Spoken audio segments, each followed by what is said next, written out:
All right, Mike. Here we go.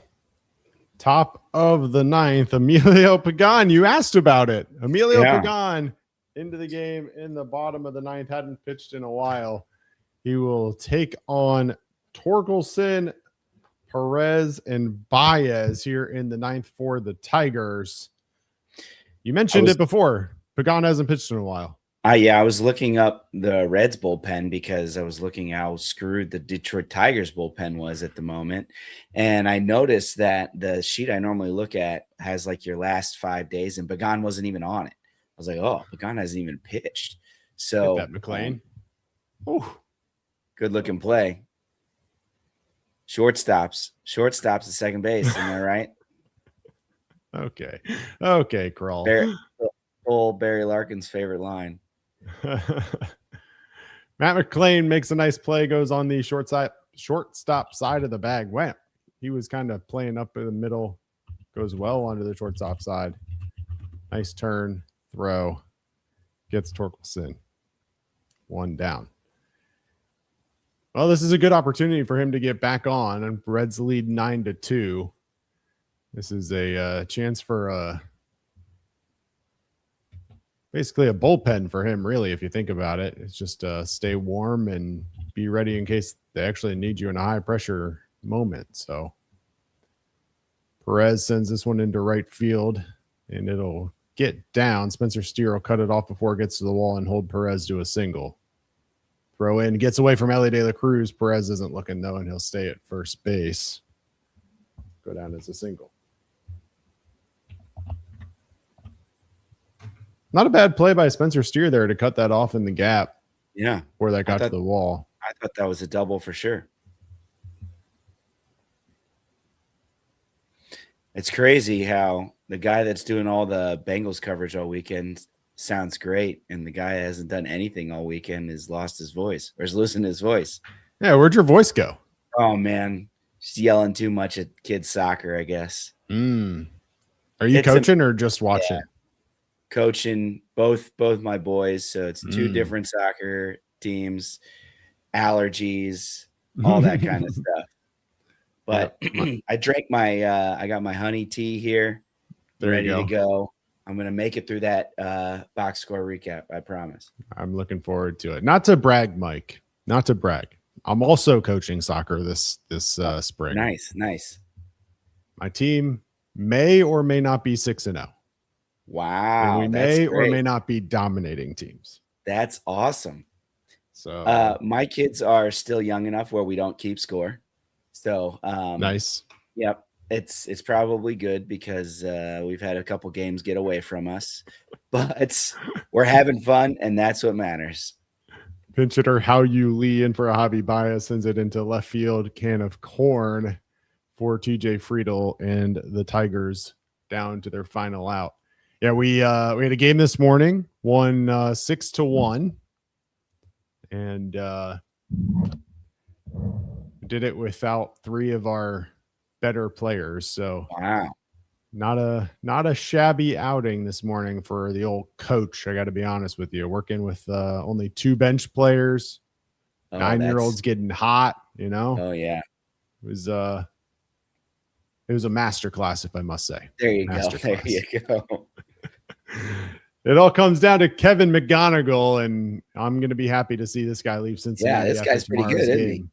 Yeah, he's not too bad. I guess we're looking at the two rookies of the year in this series. We got the AL Rookie of the Year with McGonigle, and obviously hopeful NL Rookie of the Year with Sal Stewart. That's what it looks like, man. He has been basically the only one. I guess Torkelson has a home run, but he's been the only one really putting together good at bats against the Reds tonight. Yeah, 3 for 4 tonight, single, double, and a home run in the first, his fourth of the season. That one gets past Stevenson, and Perez will advance up to second.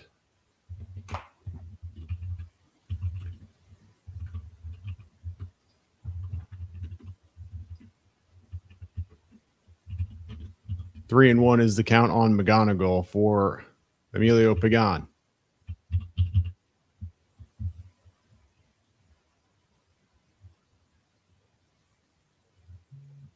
The delivery. swung on and sent to center field. Easy play for Dane Myers. Brings it in. Reds win. Reds clinch the series. We'll be back to break it all down for you here on Chatterbox Reds in 4 minutes. See you then.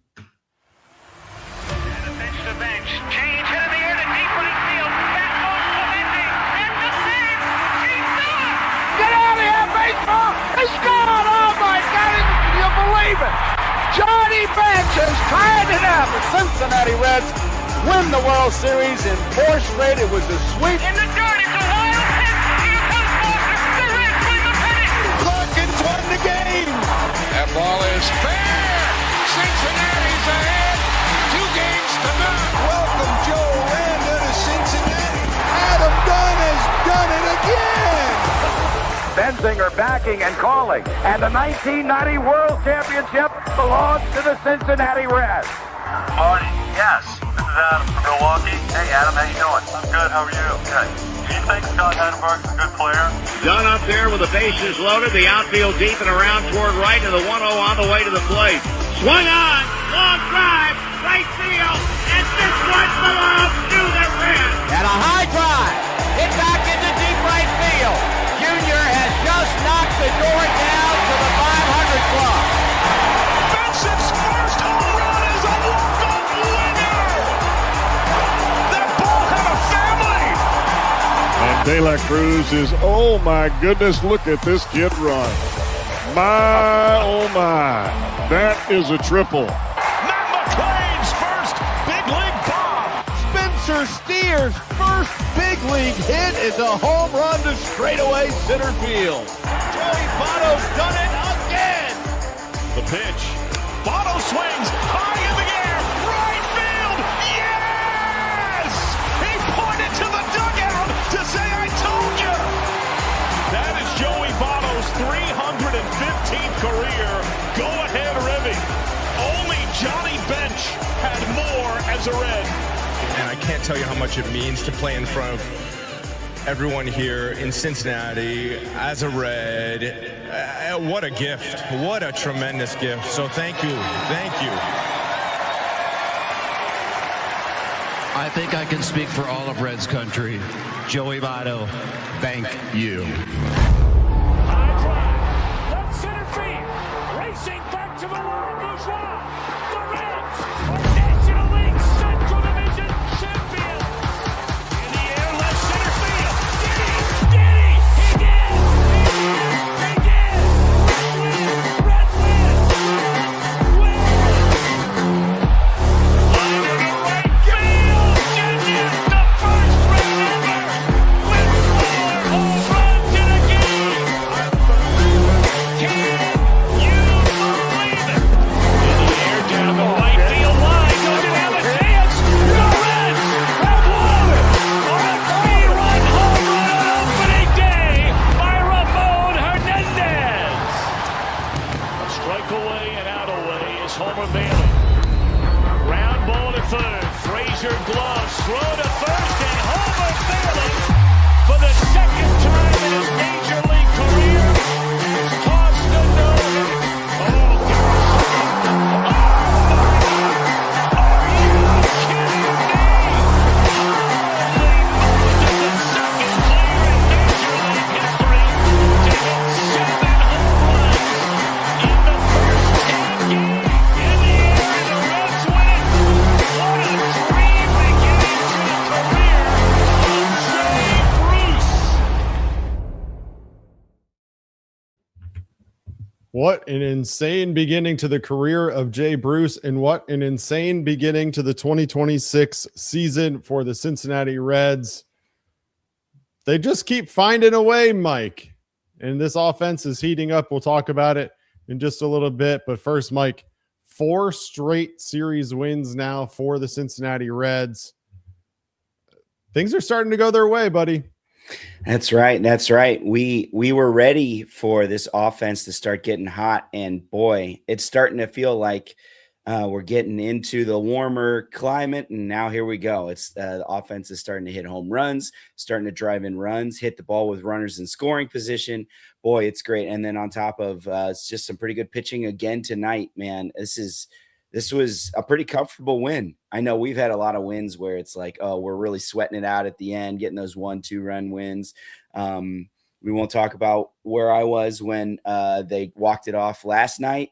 But this was a comfortable win. After the second inning, you didn't really get much out of the Tigers. So you love to see wins like that. Hopefully they can go back out tomorrow, get the sweep, get Trace on some more fireball. We can maybe see him walking around the neighborhood again with his paper bag, and we won't know what to do with these first place Reds.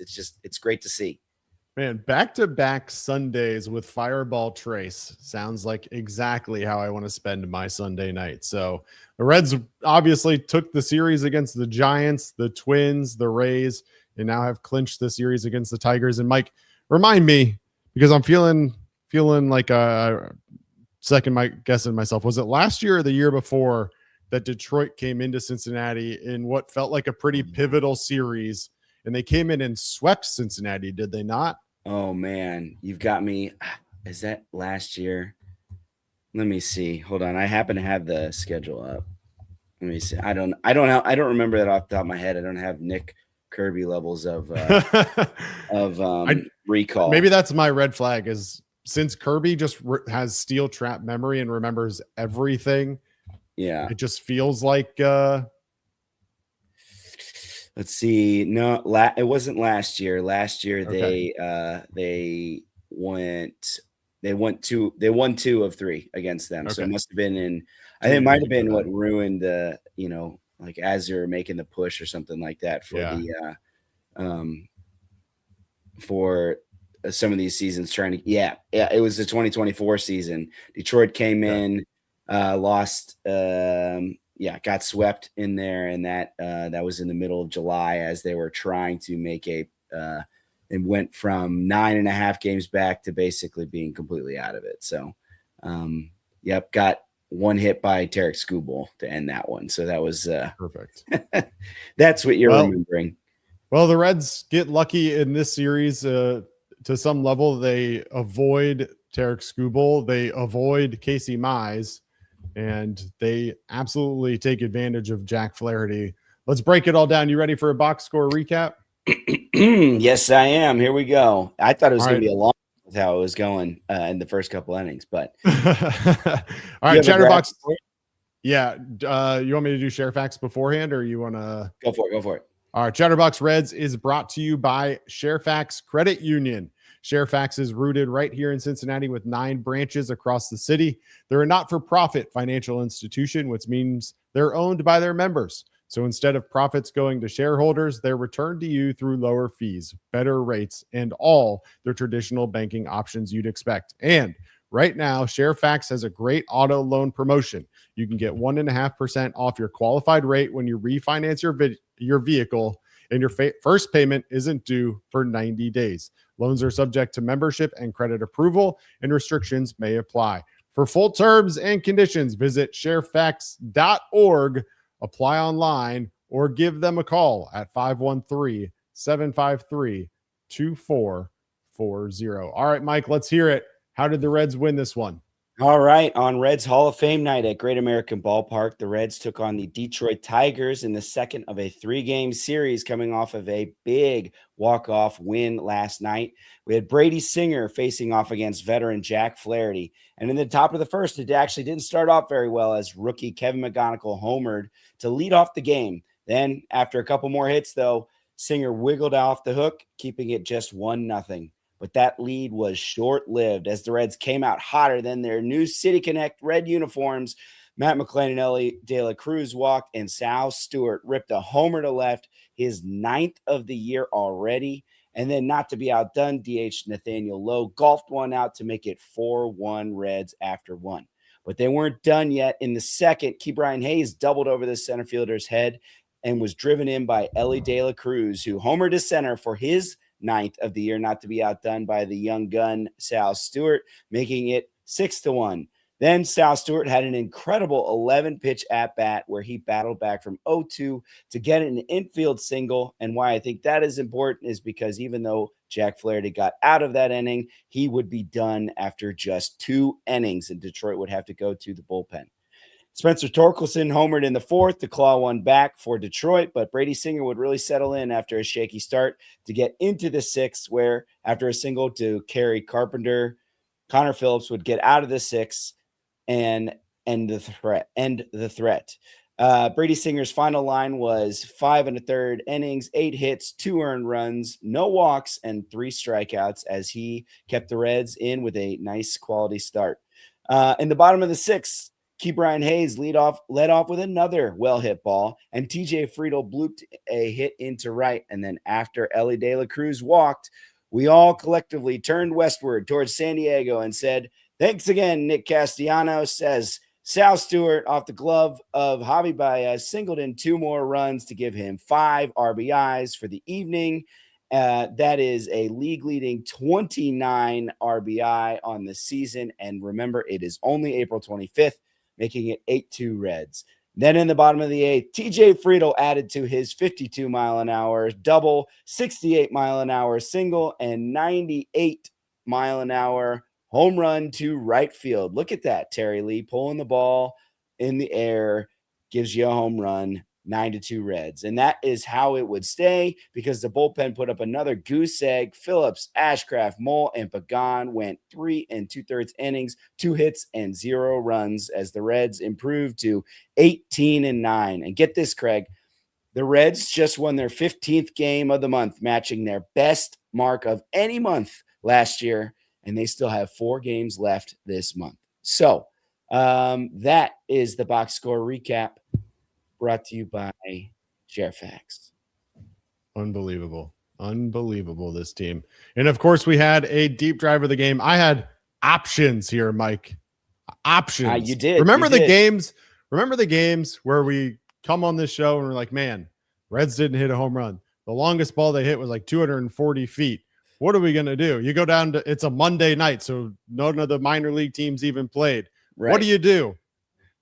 We figure it out. Not tonight, Mike. Nope. Not tonight. Plenty of options to choose from, but the longest drive of the night goes to Ellie De La Cruz, his 9th home run of the year to dead center field. Was a 2-run blast, 107.6 miles per hour off the bat, 415 feet at a 29-degree launch angle.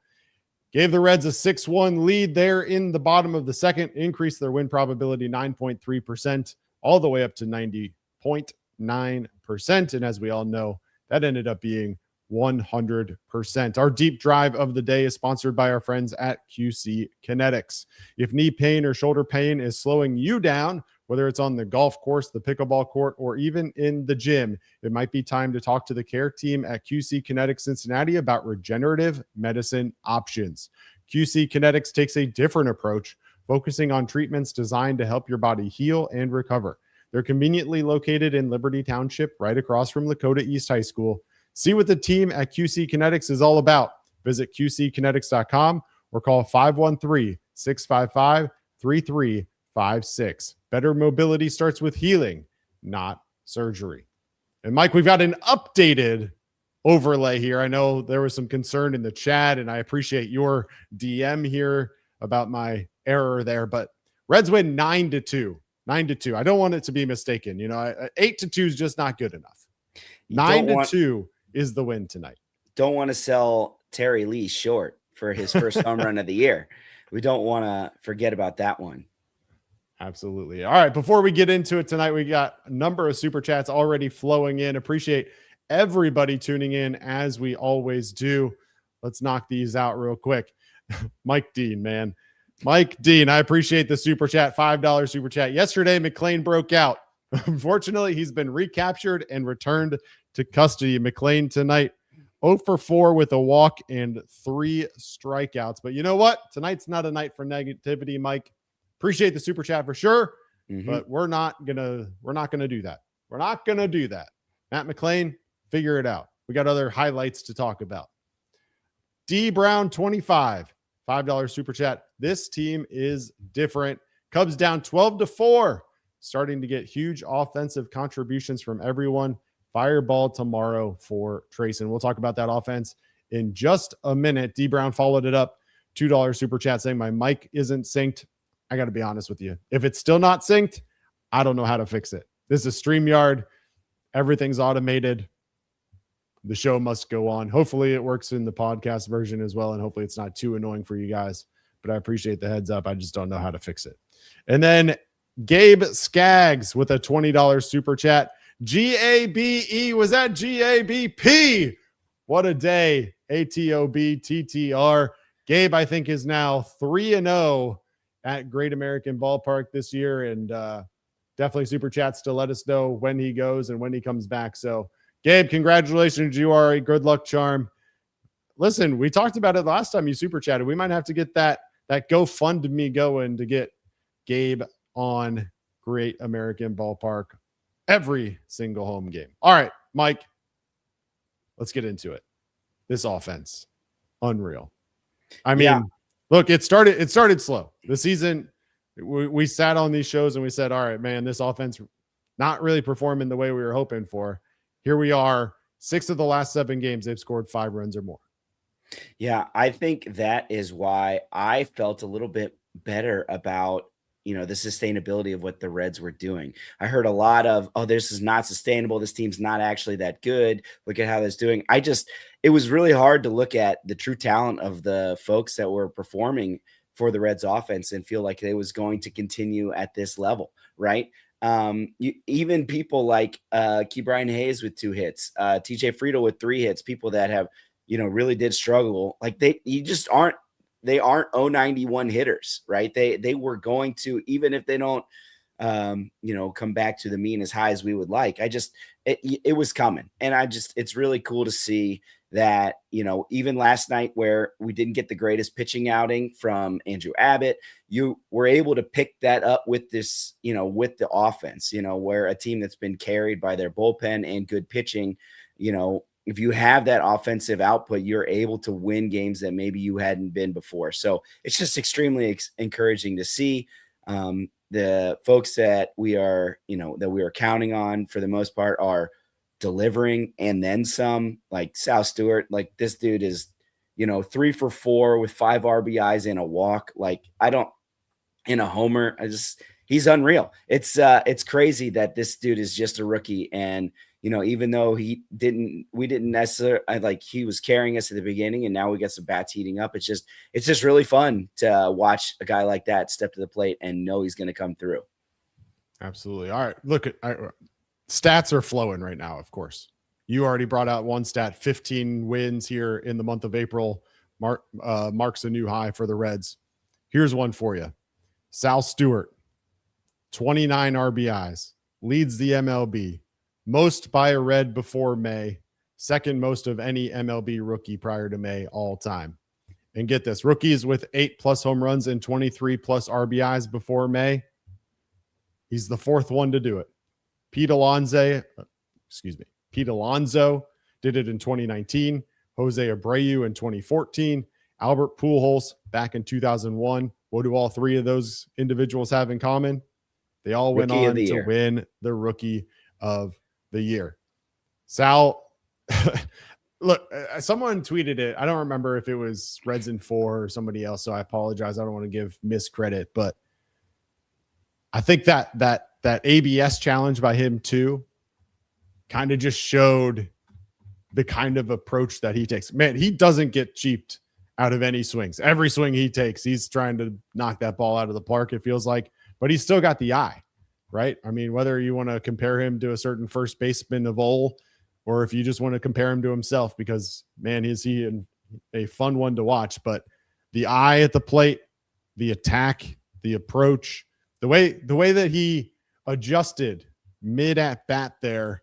What was that? In the 6th inning when he was facing Seabold, he got fooled on a pitch, comes back, adjusts, gets that single through the right side of the infield.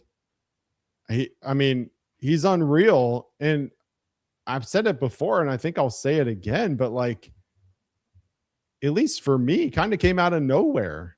We weren't really talking about Sal Stewart to this level until last year, maybe late the year before that. And This kid's looking like he might be the next great thing. Yeah, I think we even had Cam Collier for a while as kind of above him as a prospect, but this guy has just hit everywhere he's been. And boy, his approach is just so impressive for somebody so young, right? He's able to, we've seen all of his power be to right center, right? But he gets a hanging slider, and what's he do? He just kind of hooks it over the left field fence for a 3-run homer. He's got the bases loaded in the 6th, right? He's getting pitched away. He's taking some big hacks, and what's he do? He just kind of gets a good swing, 102 off the bat, but gets a good swing on the ball, pushes it through the hole, scores 2 runs. Like, that is, to have both of those in your bag is something that is extremely advanced for a hitter, and this dude's 22. So it's great to see. It's great that we've even seen some times where I think he maybe has been a little bit too eager. Like, we've seen him swing out of his shoes a few times in some moments, but it's just like I have the most trust that he's going to do anything from a hitter in a long, long time, for somebody to get up in the box at Great American for the Reds. It's just like, this guy's coming through for us. Like, it's just really cool to see that, we get to root for a guy that's this talented, that's doing so well to start off the season. Yeah. It's been a while since I've really felt like confident when somebody comes to the plate, right? There's times, when Ellie was hot, when he first came up, there were times that like certain players would make me feel like, hey, he's going to come through. There's not a single time that Sal Stewart comes to the plate, and I'm not sitting here like, all right, Sal Stewart's about to do it again, right? He comes to the plate in that first inning with 2 men on after those back-to-back walks, and you're like, man, this is a perfect time for Sal Stewart to inject some pain into Jack Flaherty. And what does he do? Hits a bomb, home run. Comes back up later in the next inning after that home run. Man, what a great time for Sal Stewart to continue a rally here. Don't let that home run by Ellie De La Cruz be a rally killer. What does he do? Starts it off with a single to the right-hand side. Comes back up in the 6th, like you mentioned, up against Seabold. Adjustments, mid-at-bat adjustments, hits it through the right side, 2 RBIs, and then, of course, in the 8th as well, comes up, gets that walk. I don't even know what to make of what he's doing right now, but I think ultimately what it is it goes back to the conversation that we had in the offseason, Mike. And we talked about how you have to elongate this lineup, right? We were kind of happy with McLean. Obviously, we're excited about Ellie De La Cruz, but we needed to do more, right? That's why we wanted a bat. That's why we thought that we needed to go out and get a bat in the offseason. They go out, they make the adjustments, they bring in the bats that are needed, and now you look at a lineup that gets elongated. You got Ellie De La Cruz, you got Sal Stewart, you got Nate Lowe, right? Like, when Gino's healthy, you got Gino in there. When Matt McLean is right, we'll have Matt McLean there. Like, TJ Friedel's heating up. We're going to talk about him in a minute. Don't jump the gun. But, like, just the elongation of this lineup benefits all of them. Ellie's having a career year. Sal Stewart off to an amazing start. Nathaniel Lowe heating up. Like, and it's all because you're elongating this lineup and forcing pitchers to have to pitch to each of them. Yeah, how about Nathaniel Lowe, right? He's able to be injected right into the DH position and just, take off, hit the ground running on that. It's been very a pleasant surprise to see, especially since, we've seen some stuff from Gino, but it hasn't been his, best start to the season.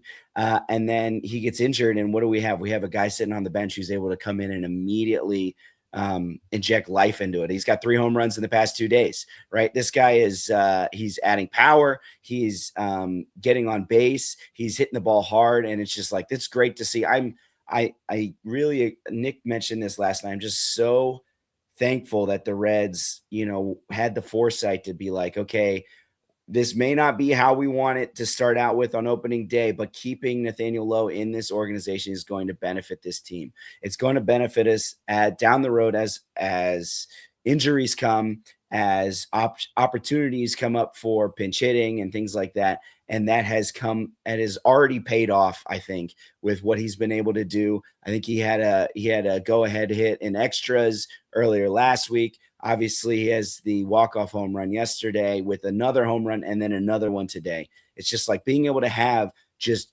solid hitters to be able to just plug in and say, okay, good, we're going to let this guy compete for us in the middle of our lineup is just so valuable, even with Suarez going on the bench or on the IL. So I think that, as this offense begins to heat up, having somebody like Nathaniel Lowe, who may even be able to continue this up, I think is only going to help this offense maybe even have some sustained success as we get into the warmer months. Yeah, you mentioned it. He obviously got inserted into the lineup yesterday. Wasn't expecting to start, comes in, hits the 2 home runs. Now he backs it up with another home run today, 3rd home run of the series. Oh, by the way, 14 home runs between the two teams already. This series is the most in the major leagues in a 3-game series this year. And by the way, we're still in game 2. Interesting stat from Trags, Mike Petraglia. Sal Stewart and Ellie De La Cruz are the second pair of Reds teammates since 1900 to each hit at least 9 home runs before May in the same season. Last ones to do it, Austin Kearns and Adam Dunn. I said it before, and I want to touch on it again. Ellie De La Cruz is a huge benefactor of Sal Stewart batting cleanup behind him. He's having a career year, 9th home run tonight. Pitchers have to kind of go after him a little bit more. Even the one out that he had in the 8th inning, 115 mile an hour line out for Ellie. That was that ball was crushed, and it was interesting too. Ellie did not look very happy. A lot of times when players, hit the ball really hard and somebody makes a really good play, they're always like, "Oh yeah, tip my hat, thank you, nice play." Ellie looked pissed. Ellie just kind of gave him the old like this and walked to the dugout, and it's just like. I don't mind Ellie not having good blood with Javi Baez because, that guy, he's no love lost to Cincinnati. That is for sure. Absolutely. And 2 guys offensively heating up that deserve to be mentioned as well. TJ Friedel tonight hits his first home run of the season, has 3 hits in the game. And a sack bunt, single, double, and a home run. And then the other one, Ke'Bryan Hayes. We've talked about Ke'Bryan Hayes for a while now, about how he's hitting the ball hard. He's just getting unlucky. 2 hits again tonight. He feels like he's at least warming up a little bit as well. It's nice to have those guys in your lineup actually start to hit the ball a little bit. Yeah, I agree. I mentioned in my rundown, wasn't the prettiest of some of his at-bats, right? When you get a 53 mile or 52 mile an hour double, but hey, we'll take it. We'll take it any way we can get it on a little check swing. But I'm also happy for Ke'Bryan Hayes, right? I don't mean this in a facetious way. Like he's finally batting over 100, which is like that's something, right? That's something. Come on, man. Like when you look up at the board and it's like, hey, call your name and you don't see something. Like that's obviously he's got a long way to go to get hopefully over the Mendoza line. But going 2 for 4 today with 2 hard hit balls as well. That ball was stung to center field. That basically ate up Veerling. So I'm hoping, and I know we wanted to see maybe a little bit more of him getting time off with Gino Suarez, but with him going on the IL, I think we're going to be seeing a lot of Ke'Bryan Hayes, which hopefully this can coincide with him getting a little bit warmer when it comes to hitting, because I think that besides, I don't know what you would do giving if you give Ke'Bryan Hayes the day off. It's Sal playing third. Is that how you do it? Sal playing third, and I think so. Probably Low at first, or lower at first, and then you have a DH spot somewhere that you could play. So who knows? I would imagine like that probably isn't. Maybe that's a once a week thing. I think it was probably already about what it was with Suarez, but we're going to see a lot of Hayes now, especially with Suarez's injury. So let's hope that he can carry this forward and get some hits to bust that average back up over the Mendoza line. Absolutely. All right. A couple more super chats came in. Let's see. Birds 513 with a $2 super chat. GABP wants $20 for a beer. Madness. I'm in Memphis. I haven't been to a game yet. Obviously, $20 seems a little wild. Maybe you just have to go on Tuesdays when they're $3. Yeah. I'm sneaky not a beer at the ballpark guy. It's not that I don't like beer or I don't enjoy taking in baseball with a beer. I just don't want to pay that for a beer. So I'm just like, all right, I don't need it. I don't need to have a beer. I'll have something else instead. What's your other go-to? Just water. Okay. Well, and then are you that guy that brings in the soft-sided cooler with his 6 unopened waters and no some snacks for the family? Or snacks for the family is a for sure though. We got the applesauce packets, we have the unopened chips, we got it all. Yeah, we are definitely a bring the picnic basket to a Reds game for but when it's just me, my only go-to is I got to have a 7th inning nachos. That's the only one. I get nachos in the 7th inning, jalapenos and cheese. I've been doing that, going to a game with my mom since I was like 8 years old. So that's the only staple that I got to have. All right. Do they still serve them in the batting helmet, or are they just come do in a plastic tray now? You can get them in a batting helmet, but as the guy who brings his other snacks, you can imagine I probably don't want to pay for that. So probably not springing for the batting helmet. No, not springing for that. Understood. RDPD8XB, $5 super chat. What's the best hotel in Cincy to watch the World Series parade, Mike? Boy. Getting a little ahead of ourselves here. No, we're not. Super Bowl bound. What a weekend to be a Cincinnati sports fan, Mike. And that's I see true. The Munoz behind you.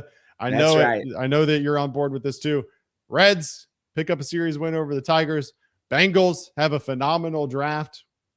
Listen, check out my videos. There's lots of them on Chatterbox Sports. I've done, I think, 8 videos in the last 2 or 3 days. Got another one coming out tomorrow with Stone Shields. Make sure you check that one out if you're a Bengals fan. Definitely a solid weekend in the draft for the Cincinnati Bengals. All right, real quick, want to remind you that you can call or text 988 anytime, day or night. The 988 Suicide and Crisis Lifeline is a place to get support for anything related to mental health. Whether it's an immediate crisis, simply wanting to find out how to connect with care, or anything in between, it's a 100% confidential, secure, and anonymous way to reach out for help when you don't know where else to turn. To connect, call or text 988 or visit mantherapy.org to get help. It's okay not to be okay. All right, Mike, we got to talk about the pitching. You want to start with the positive or the negative? Let's start with the positive. All right, let's go bullpen first then. Bullpen first. You go Connor Phillips, Graham Ashcraft, Sam Moll, Emilio Pagan, 3 2/3 innings, no runs, 2 hits. What more can you say about the Cincinnati Reds bullpen at this point? Man, there were a couple hairy scenarios, but it was one of those things that they've just continued to handle it. Another scoreless outing from this bullpen to drop that league leading ERA even further. It's crazy to see because it just feels like it's up and down the lineup, up and down the bullpen. It's the people you're getting contribution from everyone except for maybe Kyle Nicholas. Sorry, buddy.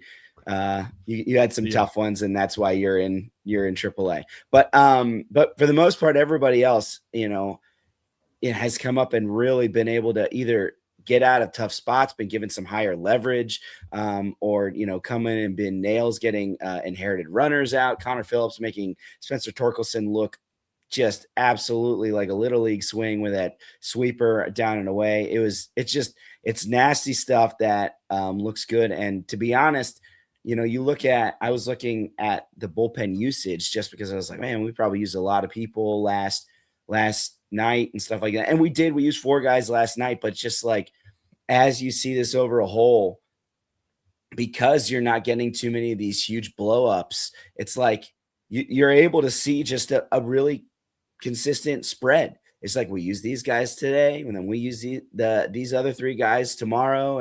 And when your 6th and your 7th guy in the bullpen is that consistent, you can spread out the workload for people like Tony Santillan and Emilio Pagan. Like Emilio Pagan pitched today in a 7-run game because he just hadn't pitched in a week.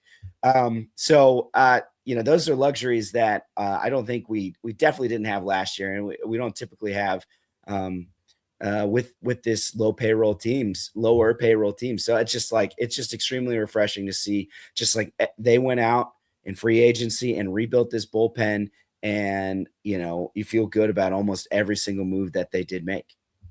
Yeah, it feels like every night we're having the same conversations, but here's an update yet again. Reds bullpen ERA down to 2.59 on the season. better than the next best team by almost a full half point. The Texas Rangers come in at 2.95 on the season, and they sit at number 2. It's unreal. You mentioned coming into situations, Connor Phillips again coming into, I don't want to call it a hairy situation per se, but Brady Singer, was coming to the end of his rope. He goes out, faces Dylan Dingler, gets a line out, then gives up a single to Kerry Carpenter. They turn to Connor Phillips with a man on base. What's he do? He comes in and just mows down one of the hottest hitters in baseball, Spencer Torkelson, who hit a home run again tonight, strikes him out, and then gets Wensiel Perez to fly out to end the inning. Listen, I know you laughed at me when I said it, probably more so because I had set the line at like 4.5, but like Connor Phillips continues to show why I was high on him coming into this season and why I firmly still believe that he will get save opportunities before this season is over. Oh yeah. You set the line at the beginning of the season 4.5. Is that what you did? I think so. I think because we were talking about hot takes, and the hot take was not necessarily like the number. It was just the fact that he was going to be a guy that's going to get looks, because we talked about it. Pagan, Santillan, Ashcraft. There's so many guys that feel like they're ahead of him, but I just truly believe that Tito has a lot of confidence in him. He's shown that. He brings him into high pressure situations, and he just continues to shove. Like he's had, I think, one bad outing on the year at this point, but like realistically, Connor Phillips is so far and away outperforming expectations for some people coming into this season. He's been one of the best surprises of the year for this team. Yeah. And I think I would take the over on 4.5 for the rest of the year. I know he's already got one. But yeah, and I think that's also partially kind of the worry that I think a lot of Reds fans still have for Pagan. While I mean he was able to get out of an inning without any, no runs, it still gave up a single, got a double play. Isn't that right? He got a double play, or maybe he didn't get a double. Yeah, but either way, that was Mole. No, I think Mole got the double play. Yeah, but he got Torkelson to ground out, then a single to Perez, and then a fly out from Hao-Yu Lee, and then a fly out from McGonigle. Okay, so we've seen, him kind of be struggling and not quite be as sharp as he was last year. I'm hoping, I think that 5-6 game days off, I think Sneaky was going to be super helpful for him coming off of that hamstring issue, right? We saw him, pitch through it and get out of it for the, I think he pitched once a couple days after in that cold game.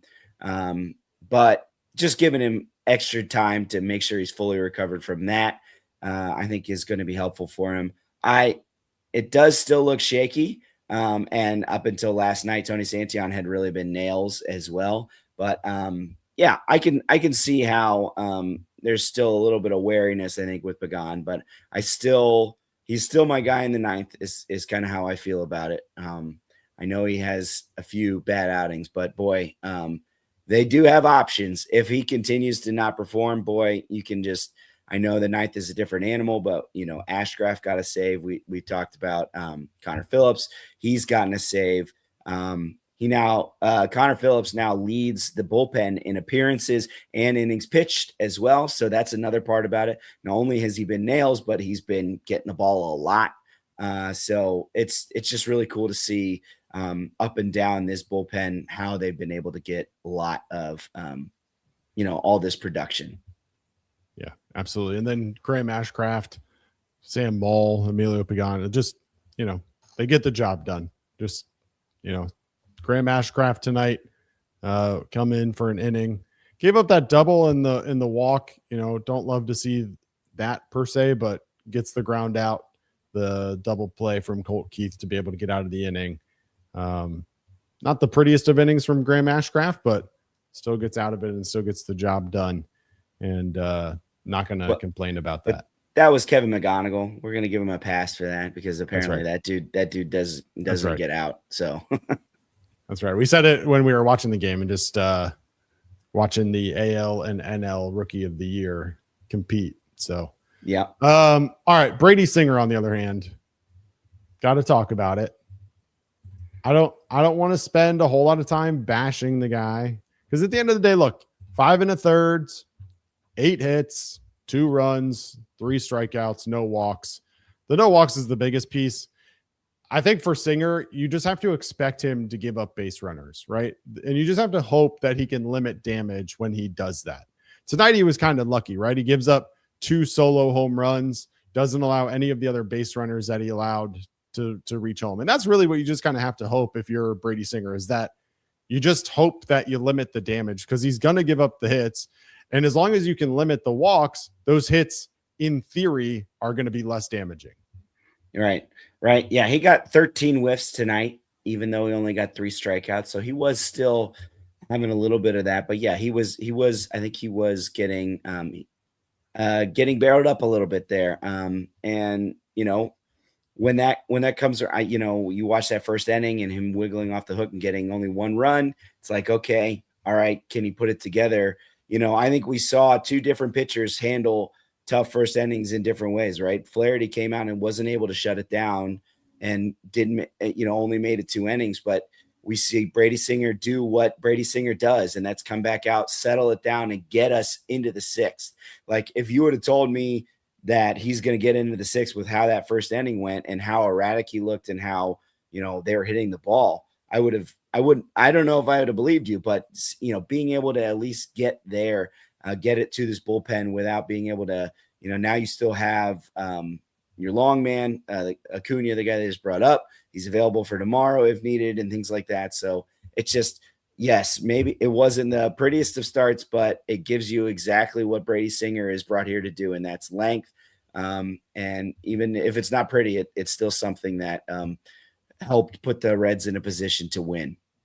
I think one of my concerns about this pitching staff right now is, or at least in the starting rotation, is that really outside of Chase Burns, everyone's a contact guy, right?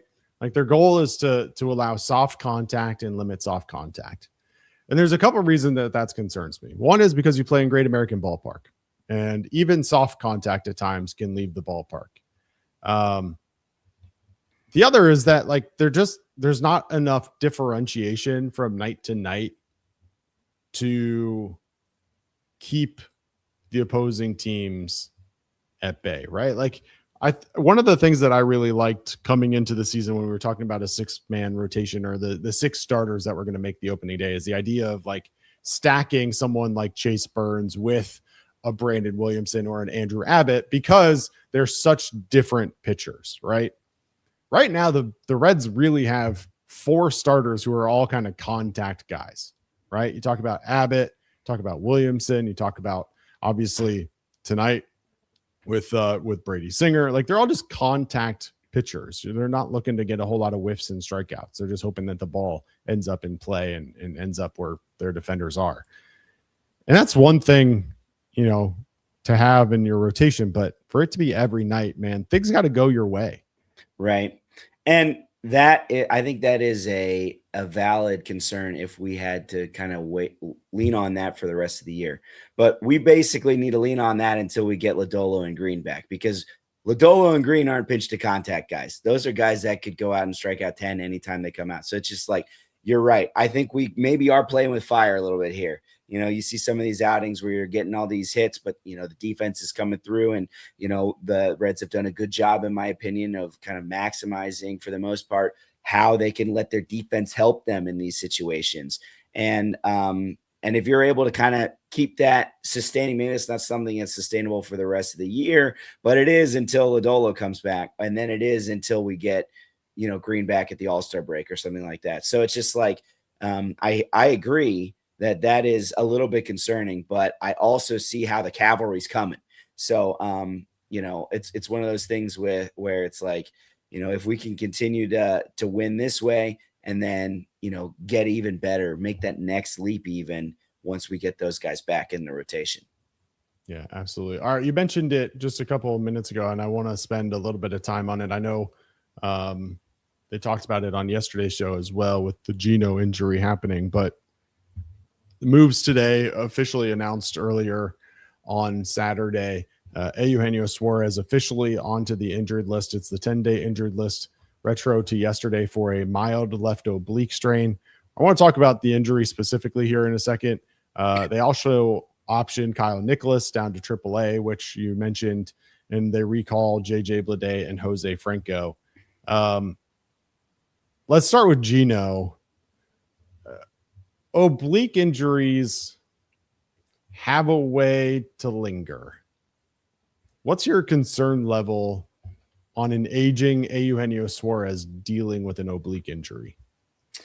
So I don't want to be short-sighted by how this offense has been in this series, but I think I would be a little bit more worried if the offense had continued to, sputter along at the level in which it was going. And I'll tell you why. It's because if it was sputtering continuously still, and they were having trouble scoring more than 3 runs a game, I think Gino probably tries to push it. He tries to get back, and then, potentially either is come back not 100% or re-injures in a rehab or something like that, and then is out for longer. So if this offense can continue to put up, good numbers, we see his fill-in, Nathaniel Lowe obviously crushing in the past couple games, then I think that Suarez can take the time he needed. He needs to get fully better. And then I think we can be able to get some of those, that power back for Suarez when he comes back healthy. So that's kind of how I see it. Is like, if, because this offense is beginning to pick up, I still feel confident that we'll be able to get a significant contribution to this lineup from Suarez.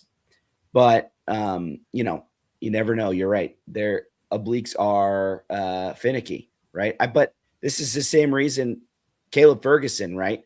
Caleb Ferguson had that oblique injury in spring, and he still hasn't been back. And we hear reports that he's close, but I think that he probably would be here a little bit sooner, or at least pushing to be here sooner, if the Reds bullpen was struggling. But because the bullpen is so nails, he can take his time to get fully right, to make sure that everything is on track, that he brings the injury back in a way that will prevent future injury. So it's unfortunate, yes, but I think the Reds are equipped to be able to sustain without him and let him get fully healthy.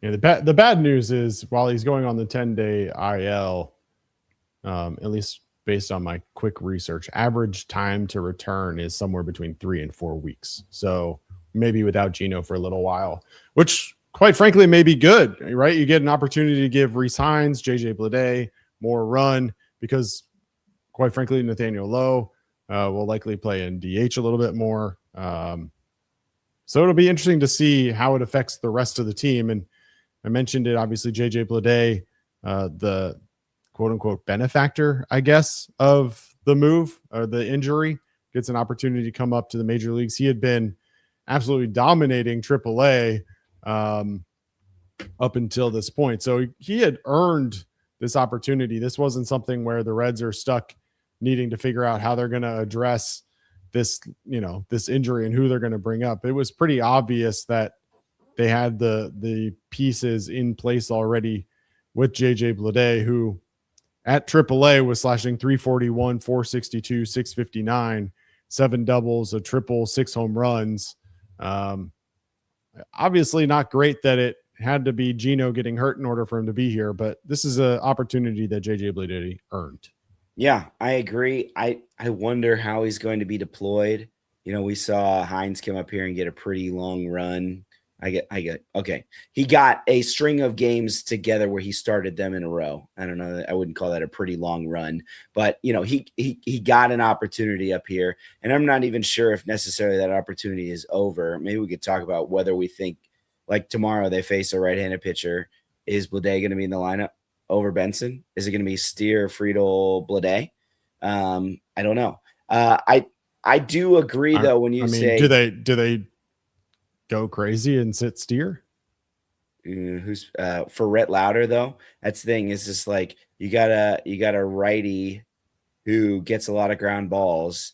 Do you want to make your infield defense worse by putting Sal at third, just to get this guy's bat in the lineup? I don't know. Well, I wouldn't be. I I guess wouldn't be across the totally outfield, you against could it, theoretically go Blade, Friedel, and Benson, right? You could, but I don't And think then Steer you'd is have- going to get. I guess Steer could get a day. He did get hit by another pitch today. I don't know, but Steer seems pretty locked into everyday playing time. So yes, you could go Benson and Blade both in the outfield. I don't see that happening. But I mean, it is a Sunday. It's the Sunday after a day game, after a night game. PJ Higgins is surely going to be in there for Stevenson. We've seen him, quote unquote, punt these getaway days, Sundays. Yeah. These Sundays. So I don't know. We'll see. It will be interesting. I do agree though that he's a quote unquote beneficiary, because unfortunately what I think is going to happen is he's hitting, great. He's playing every day, and now he's going to sit on the bench and maybe get a couple of pinch hit at bats, and maybe he will be able to do something with that. It's really tough to do, but poor guy gets to take his hot streak right to the pine, and will get opportunities when they're given to him. I'm not saying that they should immediately say, all right, you're in the lineup. I don't know. Maybe we could have a discussion about that, but it's just, that's the nature of the minors and the majors. So hopefully, I still think he's going to be a contributor when there's an inevitable outfield injury or something like that. Like we're still, even if he comes up here and is not used very much, it's still, I still think he's going to be able to contribute to help this team. Yeah, it's a, as they say in the chat right now, it's a crowded outfield for sure. And you look at the pieces that they have, obviously Friedel, Spencer Steer, Will Benson, JJ Bleday, Reese Hines, Dane Myers, all competing for at-bats. Here's maybe worst case scenario for me though, is you bring JJ Bleday up here for 3 weeks. He barely gets any at-bats, and then you send him back to Louisville, and it's a waste of him being here. You don't get to see what he can do at the major league level. Then you send him back to Louisville, and he hasn't hit in 3 weeks, and now he gets cold down there too. That would be a bad outcome. But I don't know what the right answer is, right? Because, again, you could, in theory, go very platoon heavy, and you could go Friedel, Bleday, Benson, and then you could go Hines, Meyer, Steer, and you could have lefty, lefty, lefty, righty, righty, righty if you really want it. Yeah. I don't know that. I don't think Tito would do that.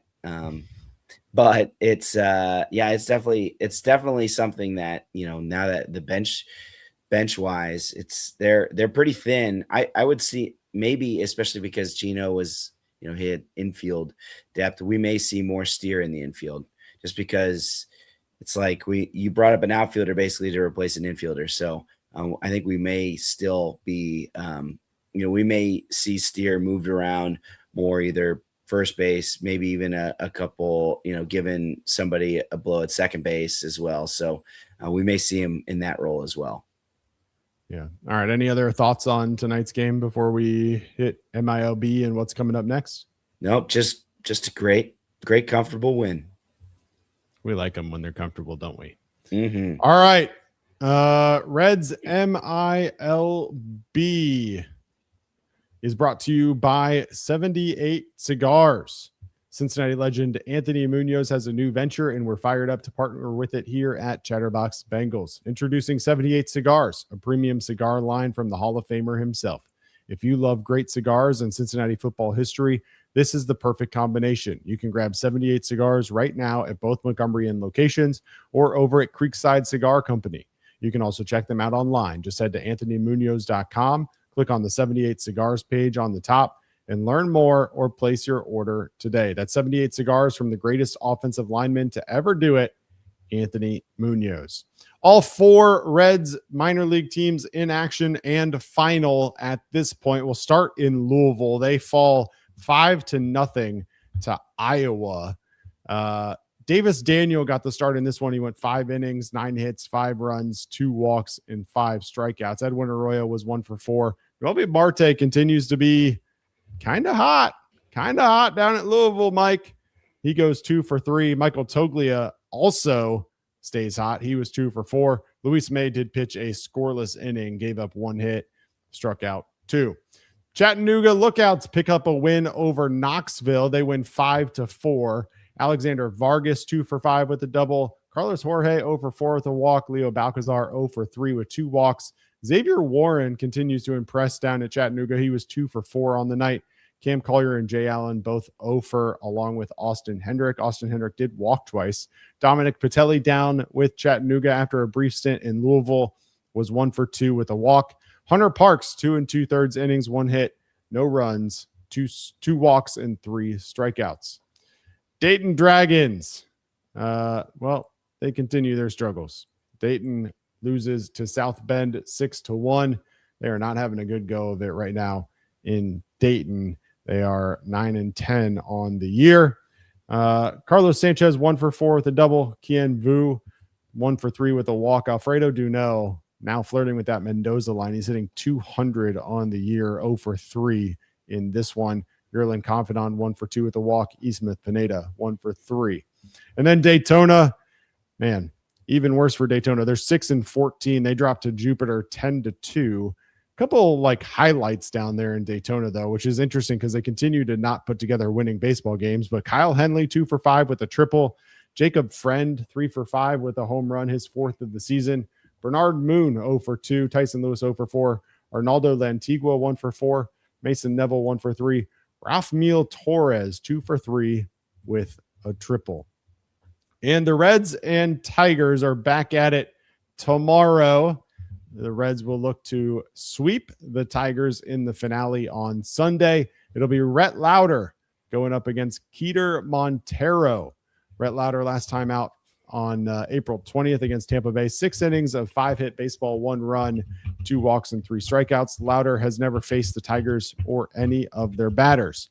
Keter Montero, on the other hand, 1-2 on the season with a 3.68 ERA. He's a 5-pitch pitcher, throws a 4-seamer, sinker, changeup, slider, and curveball. Last time out against Milwaukee, he went 5 2/3 of 5-hit, 3-run, 1 walk, 3 strikeout baseball. Career against the Reds, he's 1-0. Faced the Reds last June, who went 5 innings, 7 hits, 2 runs, 1 walk, 4 strikeouts in a winning effort. McLean, Steer, Stevenson, Ellie, TJ, and Nathaniel Lowe all 1 hit in their career against Montero. Ellie and Friedel's hits, both solo home runs. That game at 1:40 Eastern time, and it'll be live on Reds TV. Mike, that does it. Any final thoughts? Any super chats I missed? Anything? No. Okay. Marte hitting 417 in AAA, huh? That's what happens. Turns out the pitching in AAA is not quite as the same as the pitching in the majors. It is not the same. Yeah. It is not the same. It's really tough. I mean, people talk about how that gap has gotten even bigger, but you see people killing the ball down there, resigns, and we're about to see JJ Bleday, and Marte couldn't hit the broadside of the barn down here. He goes down there and he starts hitting extra base hits, batting 417 with a 1.197 OPS. It's tough. It's tough. You got to hope that they go down there and continue just go through their process well, and they'll be able to come and produce for the big league squad. Yeah, of course, resigns as well in that list. Look, it's a big final game here. I mean, not to look ahead too much, but this Reds schedule, they obviously wrap up tomorrow with the Tigers. A sweep would be awfully nice because then they get the Colorado Rockies coming into Great American Ballpark, a team that's currently sitting at 11-16 and in the cellar of the National League West. They come in for a 3-game series to wrap up April, but then May hits, Mike, and May gets a little bit more difficult. The month starts with trips to Pittsburgh and to Chicago to face the Cubs before coming home for a 3-game series against the Astros. So continuing this hot streak would be nice. You also get to face the Cardinals in May. So we'll get our first real head-to-head matchups against the NL Central. I think we had a 3-game series against the Pirates, and that might be it at this point against the NL Central, right? So yeah, it feels like every night the NL Central just keeps winning. So we need to start playing some NL Central teams. So that's not possible. Yeah, somebody's got to lose. The Brewers lost tonight. They currently are at 500, 13-13 on the season. Every other team above 500. The Chicago Cubs do lose tonight to the Los Angeles Dodgers. So the Reds officially one game ahead in the NL Central. Cubs sitting at 17-10, as obviously the Reds 18-9. So look, big game tomorrow. These kind of getaway days and day games, as you had mentioned before, seem to be a little bit of a challenge for these Reds for some reason. I'm not sure what to really make of it, but heading into off days, they lost to Tampa Bay 6-1. They lost to the Angels 6-9. They lost to the Pirates 3-8. So the 3 games before their off days this month, you mentioned they've won 15 games this month. All 3 games prior to an off day, they've lost. So we'll see if they can buck the trend tomorrow as they look to go for the sweep against the Detroit Tigers. Mike, any final thoughts? Yeah, luckily it's not a getaway. They get to stay in Cincinnati. So hopefully that's the change we needed to buck the trend there. Yeah, the Angels game was similar, though. The Angels was a home series, and then they had the Giants coming into Great American Ballpark as well. So same thing. They had an off day in between a homestand. So raining we'll see. On my parade here, Craig. Sorry, didn't mean to. No, it's didn't mean to do that for you.